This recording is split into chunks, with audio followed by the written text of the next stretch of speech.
Hoy vamos a estar viendo lo que significa ser cristiano bajo la palabra de Dios. Y vamos a verlo en 3 puntos. En la manera como recibimos la palabra, en la manera como sufrimos por la palabra y en la manera como nos relacionamos con la familia de la palabra. Pero antes de leer el pasaje vamos a orar. Así que acompáñenme a orar, por favor. Padre Celestial, gracias te damos porque hoy ha sido un día que tu palabra no ha escaseado, Señor. Que has instruido nuestros corazones. Que has corregido nuestros pecados, Señor. Que nos has puesto bajo tu luz y nos has mostrado cuánto te necesitamos, Señor, por causa de nuestros propios pecados. Y te pedimos, Señor, que en esta noche lo sigas haciendo. Señor, que nos concedas ver en tu palabra razones de gozo para esta vida. Que nos concedas ver en tu palabra la grandeza de tu majestad y de tu propósito. En Cristo Jesús. Amén y amén.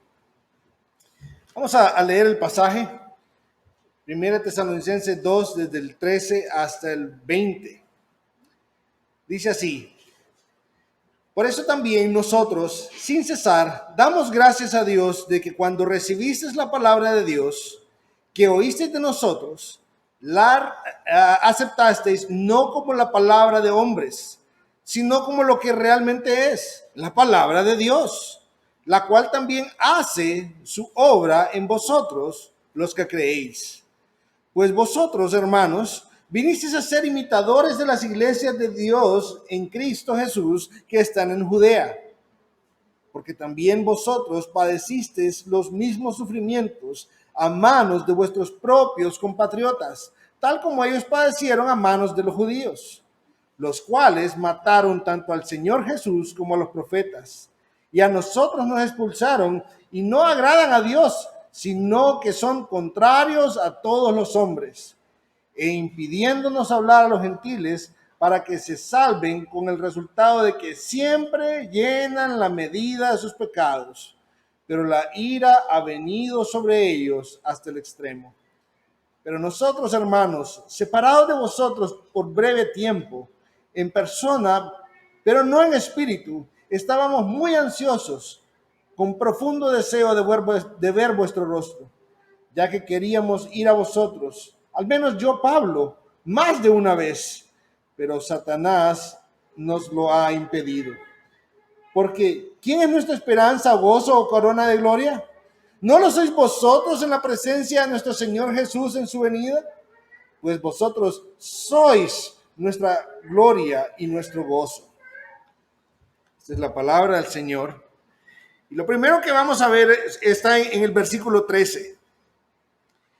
Tiene que ver cómo este cristianismo, esta manera de seguir a Cristo, esta manera de ser iglesia, está muy relacionada con la manera como se recibe la palabra.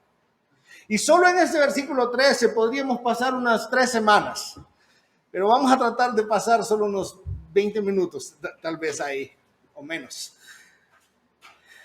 Dice, por esto también nosotros, sin cesar, damos gracias a Dios. Noten que ya en el capítulo 1, Pablo había iniciado con una oración. Si notan el capítulo 1, versículo 2, ¿con qué inicia? Siempre damos gracias a Dios. Aquí está retomando otra vez esa oración. Pero no solamente la está retomando para continuar la oración, no, es que hay cosas del mismo tema del que está dando gracias a Dios, hay más cosas que Pablo quiere agregar ahí y compartir con los tesalonicenses de cuántos motivos tiene para dar gracias a Dios. Y dice ahí, por eso también nosotros sin cesar damos gracias a Dios. Esto era algo, Dios, hay tanto que quiero decir aquí, hermanos. Note a quién le está dando gracias Pablo, Silvano y Timoteo. Es a Dios, no es a los tesalonicenses. Cualquier cosa buena que se diga en esta carta de los tesalonicenses No es porque los tesalonicenses eran excelentes. Es porque vivían bajo el cuidado de un Dios excelente. Es porque la gracia fue firme en ellos, fue evidente en ellos, fue clara en ellos.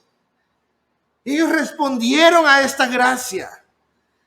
Damos gracias a Dios de que cuando recibiste la palabra de Dios que oíste de nosotros, note cómo es el tema de la gratitud, pero el enfoque vuelve otra vez a cómo recibieron el mensaje.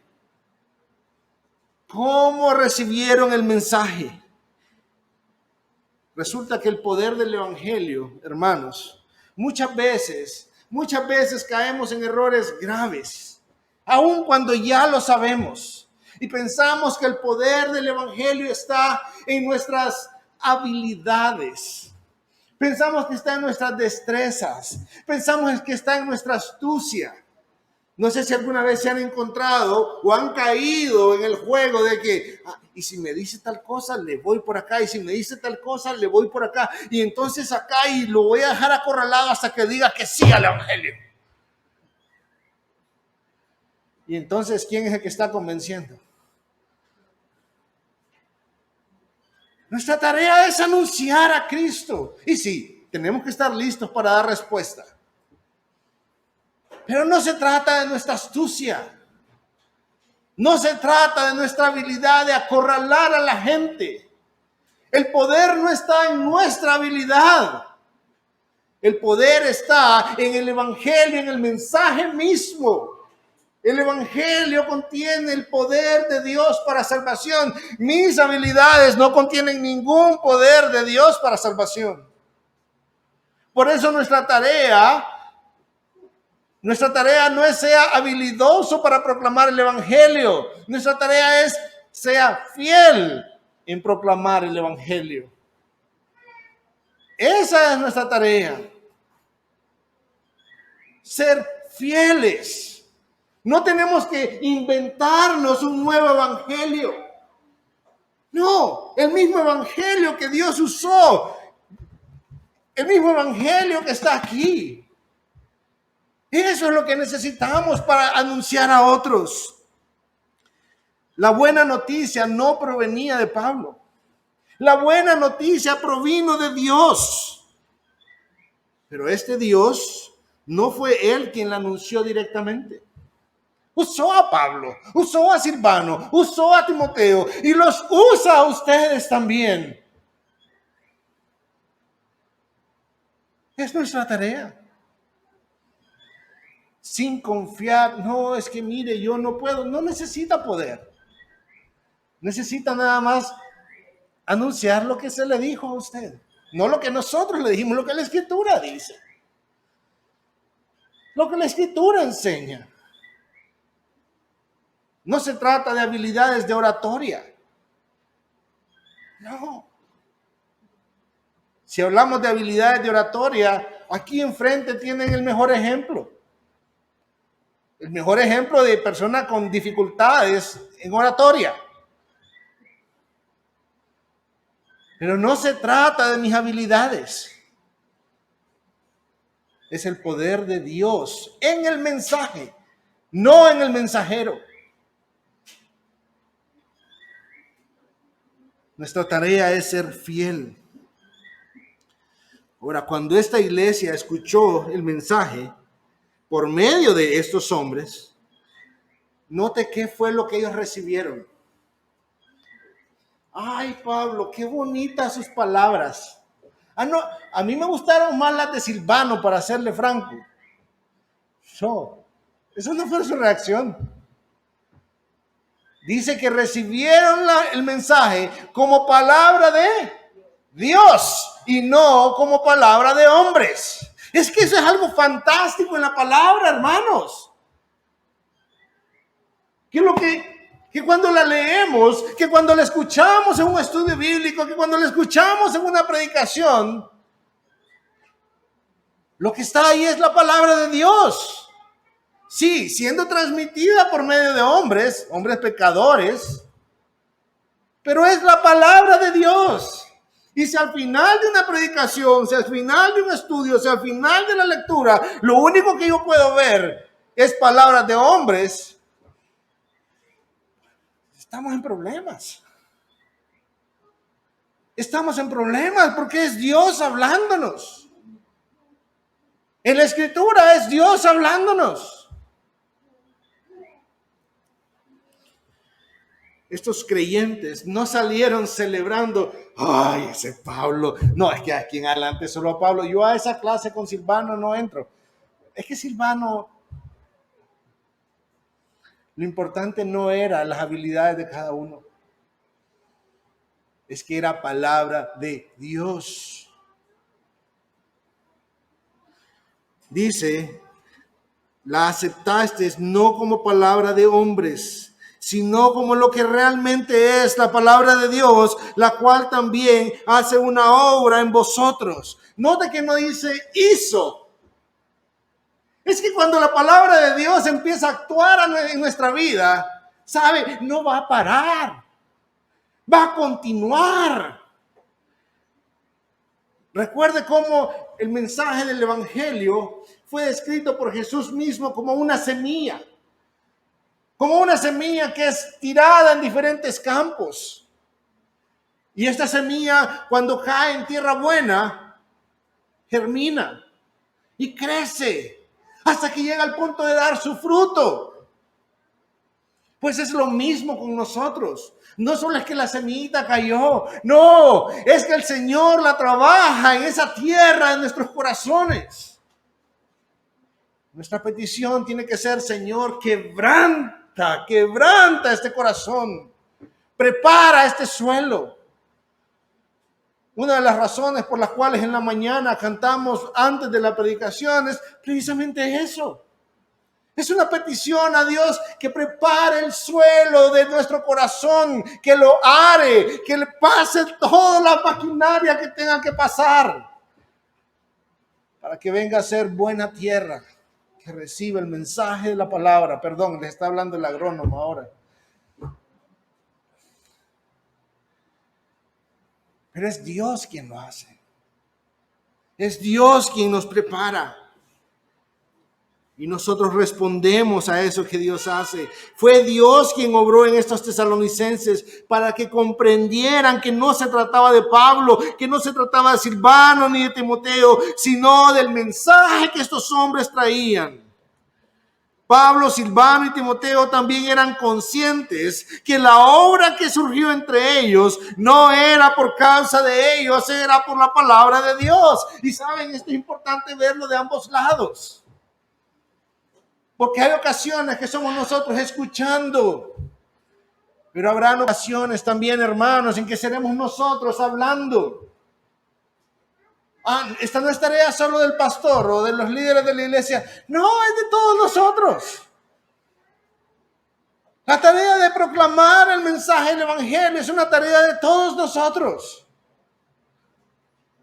Y necesitamos entender que nosotros solo somos el mensajero. Tenemos este tesoro en vasos de barro, dice Pablo a los Corintios en la segunda carta, capítulo 4. Tenemos este tesoro en vasos de barro para que la excelencia del poder sea de Dios y no nuestra.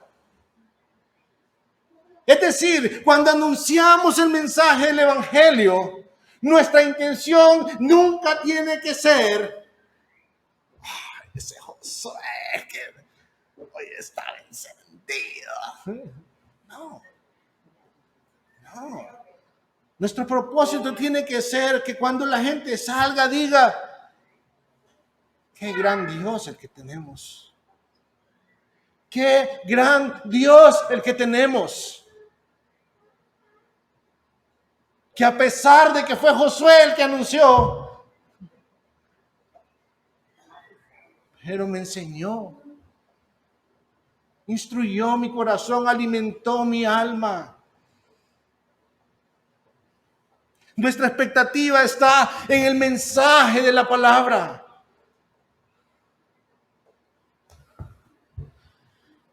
Los tesalonicenses no llegaron a ser cristianos porque eran capaces tampoco. Es que esos tesalonicenses ya tenían algunas habilidades espirituales. No, no, es la obra de Dios por medio de su palabra. La Escritura nos enseña que es su palabra la que nos limpia, en Juan 15, que nos da entendimiento, Salmo 119, que nos santifica, Juan 17, que nos edifica, Hechos 20, que nos salva, Romanos 1, que nos lee y nos corta a nosotros, Hebreos 4, que es su palabra la que Dios usa para producir en nosotros fe, que es su palabra la que Él usa para hacernos a nosotros herederos, que es su palabra la que Él usa para convertir nuestra alma, para hacernos nacer de nuevo, para hacernos crecer en nuestra salvación. Pero no usa a Pablo para eso, ni a ninguno de nosotros, es su palabra. Así que cuán importante es que aprendamos a recibir bien la palabra de Dios. Que cuando estamos escuchando un estudio, una predicación, un culto familiar, lleguemos con expectativa de lo que Dios tiene para nosotros en ese momento. Ahora, la palabra de Dios no siempre es bien recibida. Y de eso se trata los versículos 14 al 16.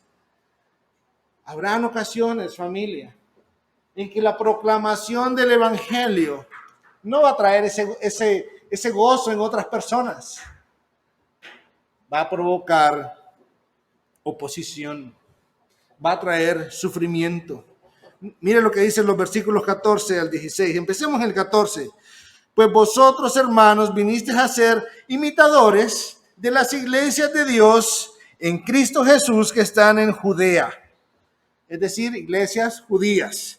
Porque también vosotros padecisteis los mismos sufrimientos a manos de vuestros propios compatriotas. Así como los judíos persiguieron a los judíos, los tesalonicenses también recibieron persecución de parte de los mismos tesalonicenses, exactamente. Tal como ellos padecieron a manos de los judíos.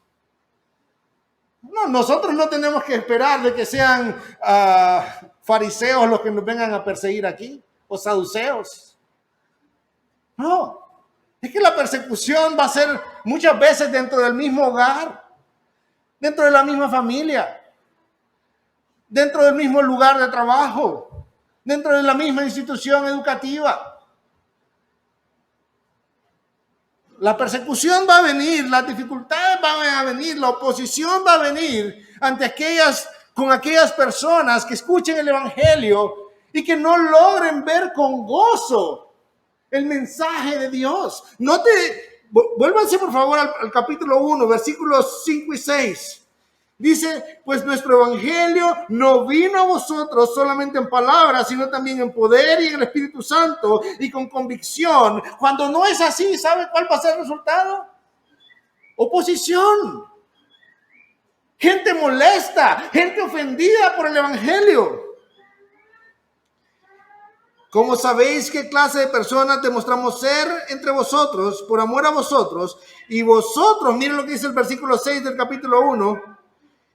Y vosotros vinisteis a ser imitadores de nosotros y del Señor. Los tesalonicenses, por la manera como recibieron la palabra, no solo eran imitadores de las iglesias en Judea, eran imitadores de los apóstoles, eran imitadores de Cristo. ¿Sabe por qué? Porque es el cuerpo de Cristo, es Cristo mismo, es un solo edificio. Es un solo edificio. Habiendo recibido la palabra en medio, versículo 6 del capítulo 1, de mucha tribulación, lo mismo que está diciendo acá, pero miren lo que dice ahí, con el gozo del Espíritu Santo. ¿Quién está obrando allí? El Espíritu Santo. Y es el Espíritu Santo provocando ese gozo. Es el Espíritu Santo abriendo los ojos del entendimiento. Es el Espíritu Santo destapando nuestros oídos para que entonces la palabra la podemos ver y decir, si es que antes era tropiezo para mí, pero ahora la amo. Antes esto era locura para mí, pero ahora es sabiduría para mí. Quiero decirles, hermanos, ese es mi caso precisamente. Yo usaba este libro, hermanos, de las formas más viles que se puedan imaginar, para avergonzar a mis compañeros cristianos en secundaria. Para eso lo usaba yo. Y lo estudiaba y lo conocía.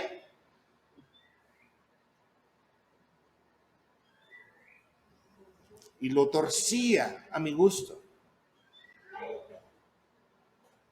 Y la verdad me parecía locura muchas de las cosas que habían ahí. Hasta que el Señor transformó.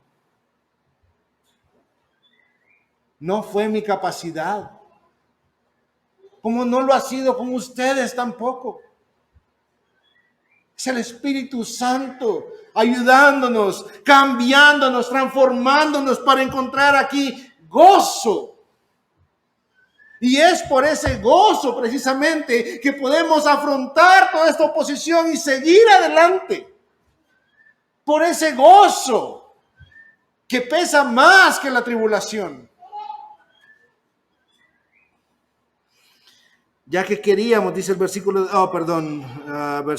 15, los cuales mataron tanto al Señor Jesús como a los profetas, y a nosotros nos expulsaron y no agradan a Dios, sino que son contrarios a todos los hombres. Está diciendo, aquí está hablando de los judíos, está diciendo, ellos mataron a Cristo. ¿Cuál es el propósito, Pablo, de decirnos estas cosas? El propósito es el mismo propósito que Cristo dijo a sus discípulos. Acordaos de la palabra que yo dije. Un siervo no es mayor que su Señor. Si me persiguieron a mí, también os perseguirán a vosotros. Si guardaron mi palabra, también guardarán la vuestra. El Señor Jesús lo dijo de otra forma. Lo registró Lucas en otro momento. Jesús dijo, pero antes de todas estas cosas os echarán mano y os perseguirán, entregándoos a las sinagogas y cárceles, llevándoos ante reyes y gobernadores por causa de mi nombre.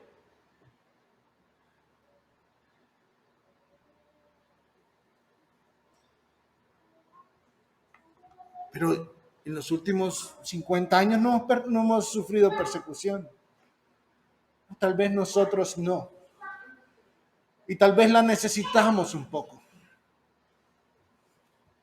Y tal vez la necesitamos un poco para que el gozo del Espíritu Santo se muestre y sea evidente en nuestras vidas.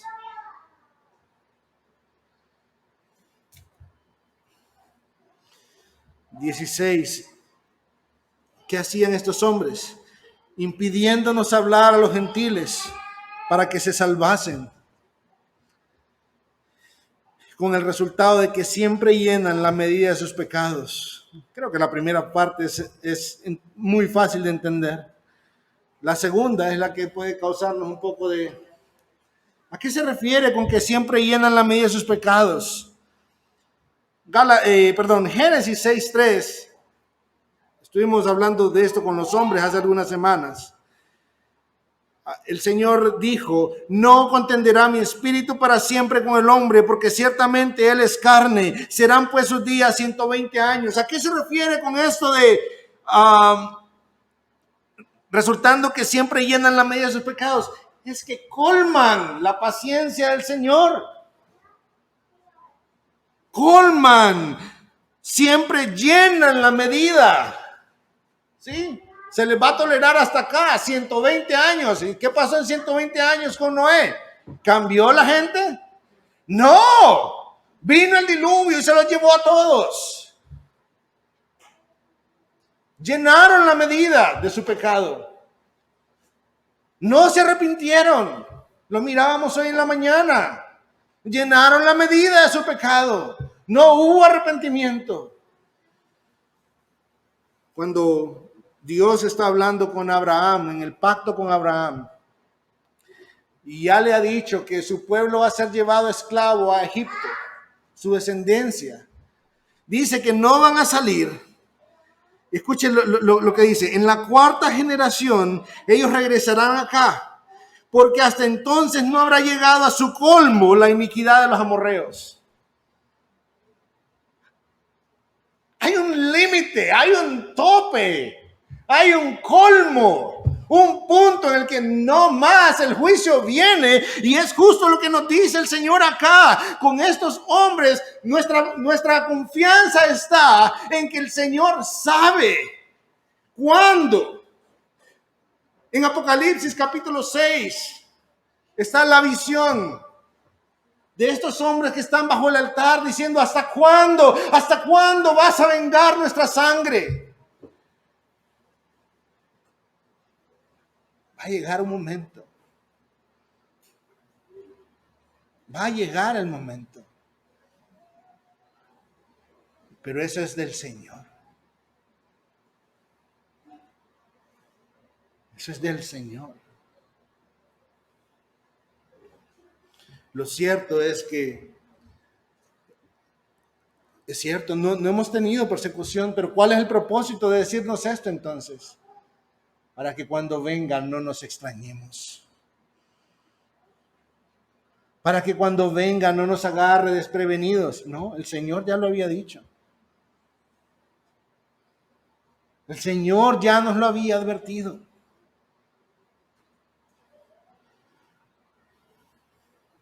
Pero esa persecución ayuda a ser como evidencia. Note cómo inicia el versículo 14. Voy a leer desde el 13. Dice: la cual también hace su obra en vosotros los que creéis, pues vosotros, hermanos, vinisteis a ser imitadores. ¿En qué sentido? En que fueron perseguidos, ¿verdad? Esa persecución viene a ser evidencia de que la palabra de Dios está haciendo su obra en nosotros. En nosotros. Así que no es algo a lo que tenemos que huirle. La entrada al reino de los cielos es en medio de muchas tribulaciones, dice la Escritura.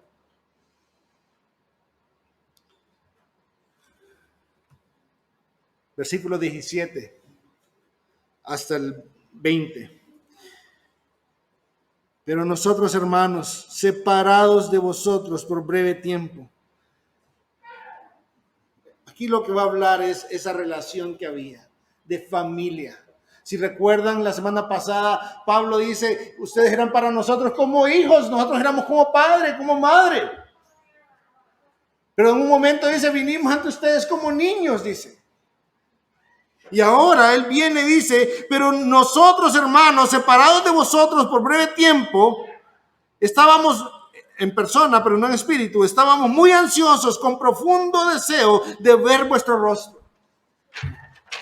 Hay una palabra ahí cuando dice estábamos separados o estando separados de vosotros. La palabra que usa ahí, la voy a decir nada más porque la podemos entender. Es la palabra aporfanizo. La palabra como apóstol significa separación. En el apóstol hay una separación porque es enviado. Se separa de su lugar, se separa de muchas cosas.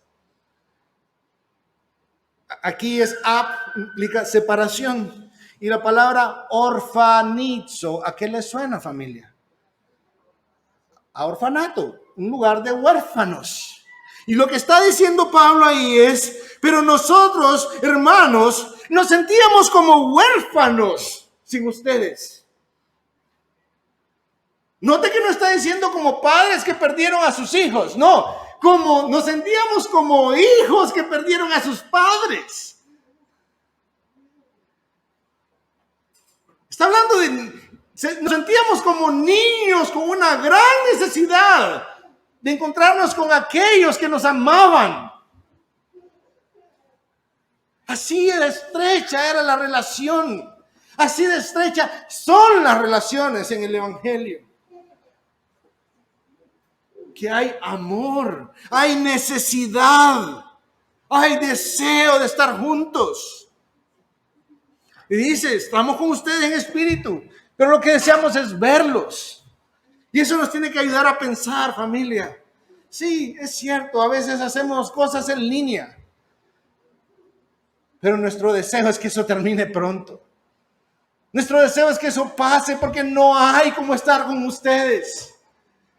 Reunión de oración, sí, qué bueno que hemos llegado a tener 19, 20 personas en la reunión de oración. Ha sido precioso escucharles orar, ver cómo la palabra de Dios transforma sus oraciones, es precioso. Lo ha hecho conmigo también. Pero es mucho más precioso cuando estamos juntos, cuando podemos vernos, cuando podemos abrazarnos, cuando podemos compartir el almuerzo en el jardín, cuando podemos invitarnos con libertad a nuestras casas, cuando podemos disfrutar de estar juntos.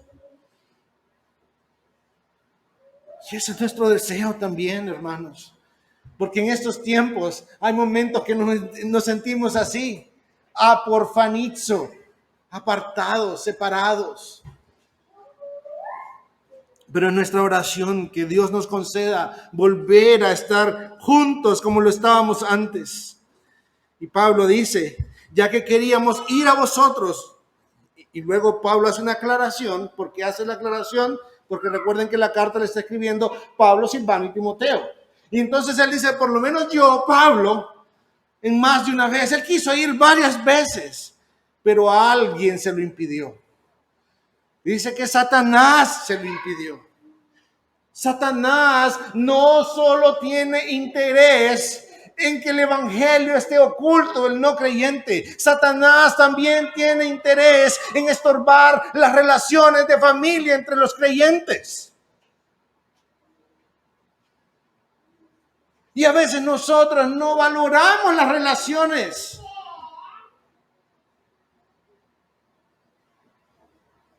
¿Del lado de quién trabajamos cuando no estamos valorando las relaciones de la familia?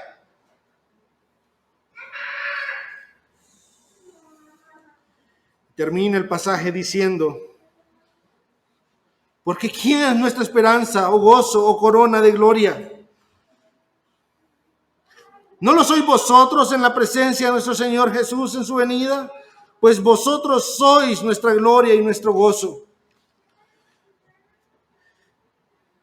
¿Cómo así que era su esperanza? ¿Cómo así que la iglesia de Tesalónica era la esperanza de Pablo, Silvano y Timoteo? ¿Quién acaso no es solo nuestra esperanza solamente está en Cristo Jesús?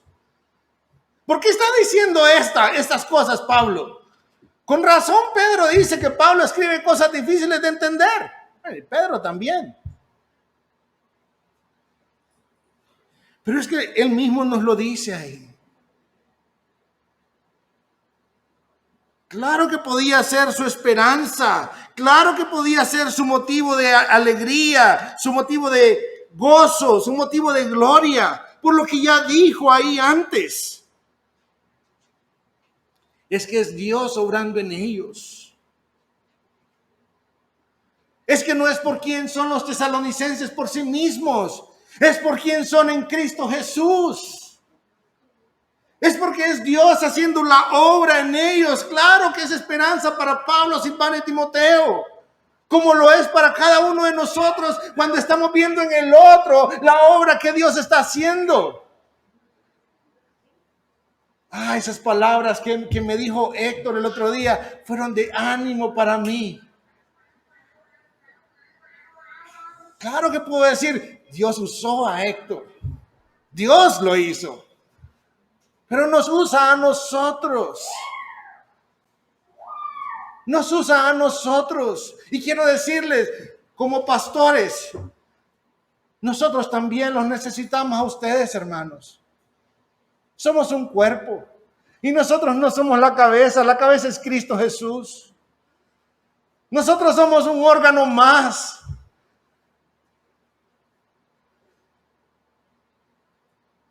Nosotros los necesitamos a ustedes también.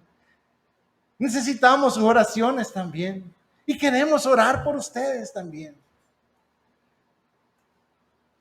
Y ustedes son nuestra esperanza, nuestro gozo, nuestra corona de gloria en el Señor. Porque cuando vemos lo que Dios está haciendo aquí, podemos decir, la palabra de Dios está haciendo su obra. Y es así entre nosotros también. Así que hay relaciones estrechas bajo la palabra de Dios. ¿Qué hay para nosotros aquí, hermanos? ¿Qué aplicaciones hay? Voy a tratar de volar porque estamos pasados. Uno, cuando escuchamos la palabra de Dios, leída o predicada, nuestra expectativa debe ser escuchar a Dios. No es la elocuencia de hombres. Lo que necesitamos es la palabra de Dios. No hay nada de malo con la elocuencia. Pero lo que necesitamos es la palabra de Dios. ¿Cómo sin elocuencia? Cuando tenemos culto familiar, nuestro deseo debe ser que nuestra familia, no que digan, ay papá, ¿cómo entendés la palabra de Dios? ¡Wow! Me asombrás, papá. No, ese no debe ser nuestro propósito. Nuestro propósito tiene que ser que diga, papá, qué grande es nuestro Dios. Qué Dios tan misericordioso tenemos. Qué Dios tan justo y santo tenemos. Esa debe ser nuestra intención. Ahí hay esperanza, corona de gloria. Niños, hay algo para ustedes. Presten atención, por favor. Niños, una de las varias razones por las que la escuela es importante es porque ahí aprenden a leer. Y no solo en primer grado. Realmente seguimos aprendiendo a leer todavía los grandes. Y cuando leemos la Biblia, las palabras de quién escuchamos ahí, niños. La palabra de Dios, exactamente. Así que estudien y estudien para la gloria de Dios. Dependemos de Dios para poder escuchar la palabra de Dios. La palabra de Dios no la percibimos porque somos capaces. Y esto tiene que llevarnos a adoración, esto tiene que llevarnos a gratitud. Entender la Biblia no debe ser así como, ay, cuánto he crecido, cómo la entiendo. No, es, qué bueno ha sido Dios conmigo. Gracias, Dios, porque estas cosas yo las aborrecía antes. Por eso también es un llamado a prestar atención. Es un llamado a someternos a la palabra. Es un llamado a entender que cuando rechazo la palabra, lo que acumulo es juicio de Dios. Es un llamado a entender que es importante mi actitud al escucharla. No solo qué escucho, sino también cómo lo escucho. Que es un llamado que me identifica con la familia de Dios. Mire lo que dijo Jesús. Mi madre y mis hermanos son estos que oyen la palabra de Dios y la hacen. Lo que nos une como familia con Jesús es que oímos su palabra y la obedecemos. Necesitamos entender que no es una opción, sino que es un distintivo cristiano. Jesús dijo, mis ovejas oyen mi voz y yo las conozco y me siguen y yo les doy vida eterna y jamás perecerán y nadie las arrebatará de mi mano. Por eso podemos enfatizar y decir, es un llamado a adorar y agradecer a Dios por la obra que Él sigue haciendo en nosotros. El evangelismo va a ser una tarea a veces frustrante, porque a veces vamos a anunciar y las personas van a estar, sí, qué bien, qué bonito. ¿Y usted peca? No. ¿Y usted necesita a Dios? No. Y a veces se va a enojar la gente. Pero no estamos aquí para que la gente sea agradada con el evangelio. Es a Dios a quien agradamos con el evangelio. Y es Dios donde está en Dios donde está nuestra confianza para que sea Él transformando los corazones. pero muchas veces va a resultar en buenas relaciones, familia. No todos van a ser transformados por el Evangelio, pero los que seamos transformados, esto tiene que unirnos. ¿Va a ser perfecto? No, pecamos todavía, pero creceremos en este proceso. Y por último, la proclamación del Evangelio nos lleva a gloriarnos los unos en los otros, a alegrarnos los unos por los otros cuando vemos lo que Dios está haciendo en cada uno y por medio de cada uno. No, es que esa tarea de llevar el Evangelio yo creo que solo es para los pastores. No, papás, no dejen de anunciar el Evangelio a sus hijos. Abuelas, no dejen de anunciar el Evangelio a sus nietos. Tíos, no dejen de anunciar el Evangelio a sus sobrinos. Y si no es ni mamá o papá o abuela o abuelo o tío o tía, tiene vecinitos, ¿verdad? Y si no tiene, mira, aquí en la iglesia hay un montón de niños. Y si somos hermanos en Cristo, puede llamarle sobrino también.